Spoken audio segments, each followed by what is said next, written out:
नमस्कार दोस्तों, स्वागत है आपका न्यूज वाले में। मैं रोशनी आज आपके लिए लेकर आई हूँ 10 मिनट में देश और दुनिया की 50 बड़ी खबरें जिन पर बनी रहेंगी आज सबकी नजरें।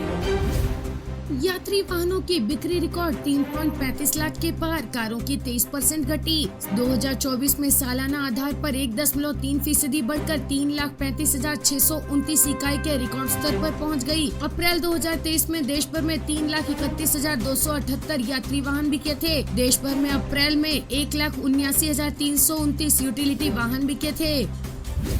चार धाम यात्रा रिकॉर्ड, श्रद्धालुओं से सिस्टम की सांसें फूली। 45 किलोमीटर का जाम, लोग 25 घंटे से फंसे। दर्शन के इंतजार में 10 की मौत। गंगोत्री यमुनोत्री धामों पर रिकॉर्ड तोड़ भीड़ के चलते सरकारी व्यवस्थाएं ध्वस्त हो चुकी हैं। सलमान खान माफी मांगते तो हम विचार करेंगे, बिश्नोई समाज के प्रेसिडेंट का बयान। कहा एक्टर शपथ लें कि ऐसी गलती दोबारा नहीं होगी। उन्होंने कहा है कि अगर काले हिरण मामले में एक्टर खुद माफी मांग लेंगे तो बिश्नोई समाज उन्हें माफ करने के बारे में विचार करेगा। असम के सीएम हिमंत बिस्वा शर्मा ने कहा कि अगर बीजेपी को 400 सीटें मिलती हैं तो ज्ञानवापी और कृष्ण जन्मभूमि मंदिर बनाए जाएंगे। अब की बार 400 पार का मतलब है ज्ञानवापी में शिवालय, मथुरा में श्री कृष्ण मंदिर और पाकिस्तान अधिकृत कश्मीर वापस भारत में। भाजपा सरकार आरक्षण को और अधिक मजबूती देने के लिए काम कर रही है। एसबीआई ने एफडी की ब्याज दरें 0.75% तक बढ़ाई। एसबीआई ने 46 दिन से 179 दिन तक की एफडी की ब्याज दर को 4.75% से बढ़ाकर 5.50% किया है। वहीं 180 दिन से 210 दिन तक की एफडी पर अब 5.75% की बजाय 6% ब्याज मिलेगा। इसी तरह 211 दिन से 1 साल से कम समय की एफडी पर अब 6% की जगह 6.25% ब्याज मिलेगा। बाकी अवधि की ब्याज दरों में बदलाव नहीं किया गया है।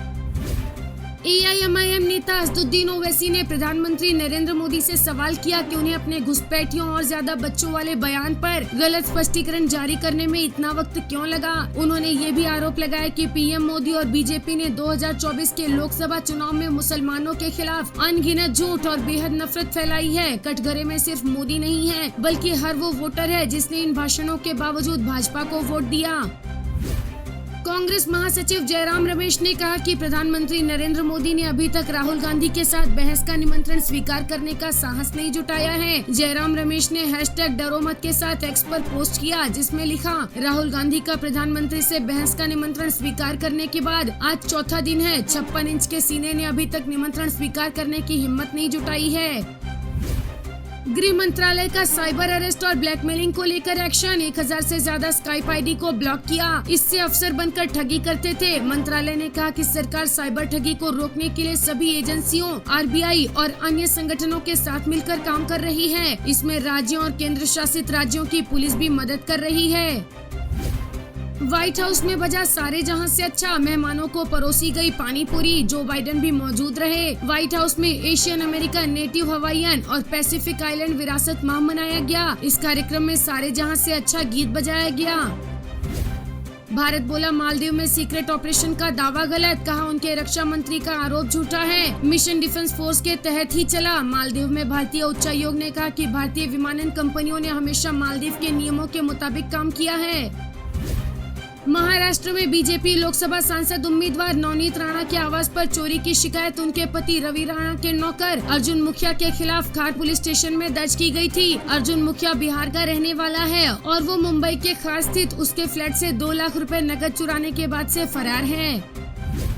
पाकिस्तान मूल के एक प्रसिद्ध अमेरिकी उद्योगपति साजिद तरार ने कहा कि प्रधानमंत्री नरेंद्र मोदी एक मजबूत नेता हैं, जिन्होंने भारत को नई ऊंचाइयों पर पहुंचाया है और वो तीसरी बार देश के प्रधानमंत्री बनेंगे। बाल्टीमोर में रहने वाले पाकिस्तानी अमेरिकी कारोबारी साजिद तरार ने कहा कि मोदी न केवल भारत के लिए अच्छे हैं बल्कि क्षेत्र और दुनिया के लिए भी अच्छे हैं। उन्होंने उम्मीद जताई कि पाकिस्तान को भी उनके जैसा कोई नेता मिलेगा।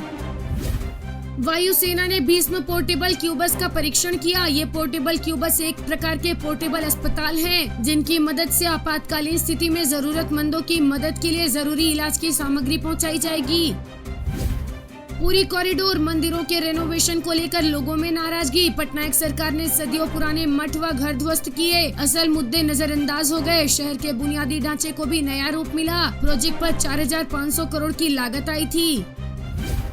इसरो ने कैप्चर किए सोलर इवेंट के निशान। सूर्य, पृथ्वी, पृथ्वी के L1 पॉइंट और चंद्रमा से सोलर स्टॉर्म की तस्वीरें ली। ये 3 लोकेशंस हैं, पृथ्वी और सूर्य के बीच L1 पॉइंट और चंद्रमा। इस सोलर इवेंट को सोलर स्टॉर्म यानी सौर आंधी भी कहा जाता है।